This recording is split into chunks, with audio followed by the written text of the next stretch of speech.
take your time. Hello, Tiger. Yeah. Can I let me introduce ourselves and some of the size. And Lauren. Hello, Lauren. Please say hello. Yeah, Lauren is our founder and product owner. You know, we are one startup companies. Yeah. I think he is the sole leader in our company. Yeah. And Tiger is our CTO, is our technical lead. So I think hello. Tiger will be the lead communication person with you. And me, May, as our community lead, and I will take in charge our the community operations and some things. So I will to organize this meeting. And Sharon and Vicky is our community person, and they will help to recording this meeting and will to edit this meeting and to distribute out in our community. So that's my part. It's very short. I think Tiger is now on. Tiger, it's your stage. Okay. Hello, Axel. I'm so. By the way, how do I pronounce your name? I'm having a very hard. No, I don't. I'm not good at pronouncing names. Do you mind teach me how to pronounce? Of course, Tiger. It's Axel. Axel. Okay, great. Yeah, nice that you. Sounds perfectly well. It's a pleasure to meet you as well. My apology for some technical difficulty. It feels like every time for important meetings, there's always technical difficulty, whether on the stage or in conference. But I think we're all good now. Cool. How like this? I expect this to be casual. It like we should feel chill, relaxed. Well, no pressure. And my understanding is you post a couple of articles on Immutable Linux, namely like Vanilla OS, some other like Bluefin, some of those articles. We met on our Axel Discord server, and we look like you like to understand more about ZimaOS, and I like to voice like what ZimaOS to the entire world, and I feel a little bit shy, like having an open fireside talk to the entire world, but I feel more comfortable having this private meeting. So yeah, I see. Let's get started by some introduction. Like, should I go first? Let me go first, and then it's your turn. All right. So, my name is Tiger, and Tiger Wang. I'm actually in Shanghai. I actually am based in Shenzhen, which is the city next to Hong Kong. And I actually took my flight over to Shanghai last night, and I currently work for Axel, and Lauren is the founder of Axel, and I pretty much own the backend of ZimaOS, previously CastleOS. My own experience, I worked in big corps at the beginning of my career path. I worked at Microsoft, I worked on Windows, and later on I moved on to some other corps and then a couple of startups, and I worked mostly in the cloud, which is contradict to the purpose of Axel, because Axel is the cloud. It's more for personal, private cloud, right? But technical-wise, there's a lot of similarity. So I'm thrilled bringing my experience from the past over to this company. And I first joined the open source project CastleOS, worked a little bit, and then at some point this year we pivoted over to ZimaOS, which is basically designed for ZimaCube. But behind the scene, it's very similar concept to CastleOS. To some extent, there are differences. Yeah, that is about me. And honestly, It is such a pleasure, Tiger, to meet you because we chatted a little bit on Discord, of course. And just to let you know, I'm actually familiar with Icewell because I actually own a Zima blade as well. So I played, of course, around with CasaOS. But then I stumbled when the Kickstarter campaign actually launched. I stumbled on ZimaCube, and I'm a backer as well. And the discussions that we had on the Discord were quite interesting because, of course, you're just launching the product and it's all very new. So there are still a lot of questions that probably you are solving on the fly while you were further developing the product.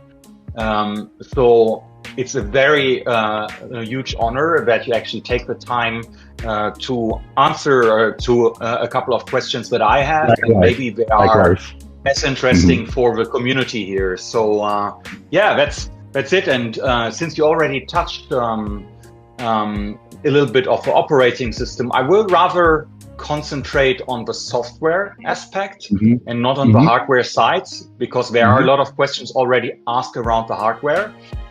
So my first question would be, it was a surprise to me that after 25 years, I switched actually back to Linux after using macOS. And I'm using also immutable operating systems, like for instance, Bluefin, or I used to do to work on VanillaOS before. And you told me on Discord that actually ZimaOS is immutable as well. And I thought like maybe you can give me a little bit more context on why ZimaOS is immutable and what you're using for that instance. That's a great question to start off this conversation. So ZimaOS, it's a build root based embedded Linux. To be super accurate, the nature of build root is it pre-compiles whatever dependent packages into a squashfs image. Squashfs, in certain to certain extent, is basically a format where everything is packaged into a file and then just simply mounted to the Linux. And it's not writable. It's read only. This came from the very beginning background about update mechanism of CasaOS. It was not pleasant for people to upgrade CasaOS because packages needs to be downloaded, need to be extracted somewhere. Old file needs to be cleaned up. Here and there are all kinds of issues, and then we started to explore solutions. And we first look at library elect. Basically, I think that's the operating system for RitualArch, or for Kodi. I forgot what exactly was the platform with that, but it was build root based. And we find out it's awesome to swap up entire system by just a file, where you don't have to worry about where to extract files, and things just work. Like whatever file system structure you put into the image, it gets restored exactly the same. And we find that much easier in terms of OTA, on the over-the-air update. We find that super interesting. So the initial idea was to turn CasaOS into a build root based because of what I just said. And then the opportunity came, like we feel we need a operating system specific for ZimaCube.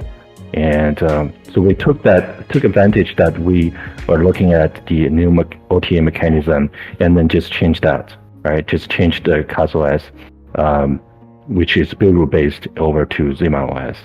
And of course, it's squashfs, so it's immutable, and it allows a much simpler installation, and user files simply needs to be overlaid on top of Squash FS so that it's writable. So it has a super clear boundary between what's immutable, what's mutable. That's great because we know that the user is constrained from making modification to the base system. So whatever issue that comes up, it's easier for us to trace down where the issue comes. It's much easier for us to reproduce. Problem can simply say took the user file from a testing environment, like anything, assuming there's nothing confidential in the user partition. We just take that over, and then it's easier for us to reproduce the problem. Those are just some benefits I could think of. There's many other benefits.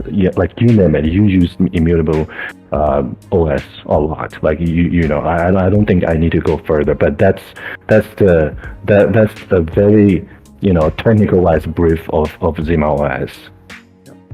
And it's I'm always surprised because when we talk about immutable OSs, I remember it might have been even 8-9 years ago, around Core OS, when it was still independent, and that was before I think even Red Hat or the Fedora Foundation actually jumped on it.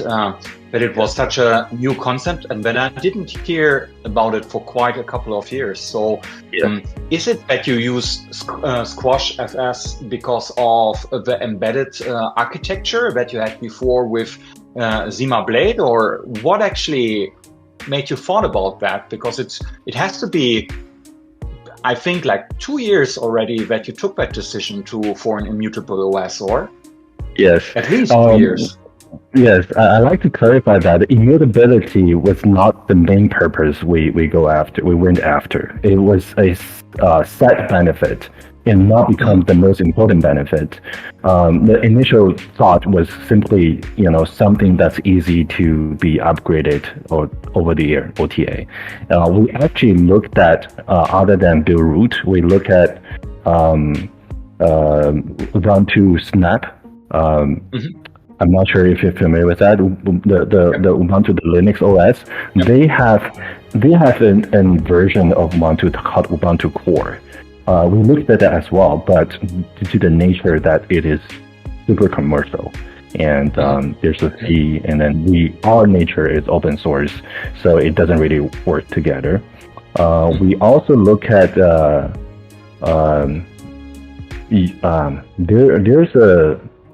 there's a build root like project starting with letter Y. I just all of a sudden I forgot the name of it. Yucha, I forgot, but it's very similar to build root. It's claimed to be much more flexible than build root, and but the thing is we find the learning curve is kind of steep. But this team is a young team. Yeah. I'm old, but the rest of the team they're young, and we don't have both had. But no one built OS before, so we figured it's got to be something easier to hands-on to start with. Luckily, there was a great opportunity. It's a project called Home Assistant OS. If you go to GitHub on Home Assistant, you see they have a project called Open Operating System. Alright, so we studied that project. The good thing is the project is under an open source license. I forgot it's Apache 2 or MIT, but it's compatible with our needs. So we took that as our starting point. We studied deeply. We took months study how it was constructed. It's a build root based operating system. The repository of ZimaOS it's private, but there's a line at the very bottom of the README. It says this is a lot of credits goes to the Home Assistant OS. We took. It was super. It was a great acceleration to our building process. I didn't expect. I didn't expect Home Assistant to be the influence there, but it's very interesting to hear. That's a bit of history over there, yeah. We talked a little bit, you said like over-the-air updates were one of the key reasons why you have chosen that. And of course, I suppose rollbacks are therefore not an issue. We talked a little bit about, on the other hand side, about the principles of rebasing, because as I stumbled across Bluefin or Bazite for a game, I mean, you basically have like a Fedora Silver Blue at the bottom, but then you can rebase actually towards different configurations on top of that. Is that also something that you monitor as well for maybe a future roadmap, or what's your opinion on that? Yeah, so I looked at the term rebasing from the project you mentioned, and we actually have already implemented. Under we use a framework called RAUC. It's a upgrade mechanism for build root, maybe for other projects, but I think it integrates super well with build root. With RAUC, it is able to divide entire system into partition A and partition B, and basically you mount your SquashFS to one of it, and then if you have a version 1.0 and on partition A, and then if you have 1.1, it will be installed on partition B, and then keep switching back and forth. There's a data partition that's sitting somewhere along the same disk, and it's getting mounted to the right location after the partition is booted, is loaded. So I think that's very similar to the rebasing. Basically, all user files, they are stored in that data location, and it has nothing to do with the base partition. And every upgrade, it will, depending on the current partition, it will dump the new image to the other partition. And it's interesting to talk about rollback. We have a mechanism. Actually, it's not our mechanism. We're just using the feature of IUC that if there's anything wrong with the initialization process or the upgrade process, you can mark the current boot failed, which is unfortunate. But the fortunate thing is it will go back to the other partition and then as a rollback. So basically, if you install a ZimaOS, behind the scene, there are simply just two partitions as a fail-safe mechanism. I think that should be very similar to the rollback and rebasing mechanism you're talking about. Yeah. Since you told me that in comparison to Zima Blade, like ZimaOS and Zima Cube is more focused for normal users, I would say, not tinkerers, not hackers, and so on.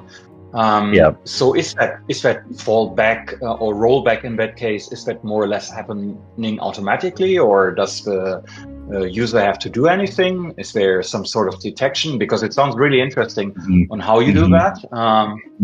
We build UIs around all these. We have a UI which, well, the user won't be able to know like what's the mechanism behind the scene. It's simply just like an upgrade. It's like an upgrade UI in your router, in your, I don't know, your phone. And people just hit on update and it just happens. It take care of all the magic, and it just happens. But if you're a tinker, you can of course go to the command line.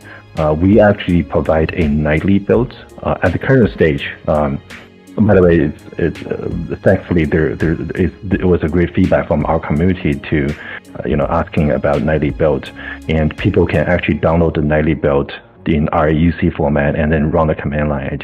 It's like a few seconds, and then automatically it goes to the later version. And then on the bootloader screen, it can actually select which partition you want to go to. Like if I don't like this nightly build, I can always go to the previous nightly build and then wait for the new nightly build and then apply it again. you can always do that. Yeah, but to simply answer your question, yes, we build UIs around the entire OTA mechanism, so the consumer user, average Joe users, they don't have to worry about the command line stuff.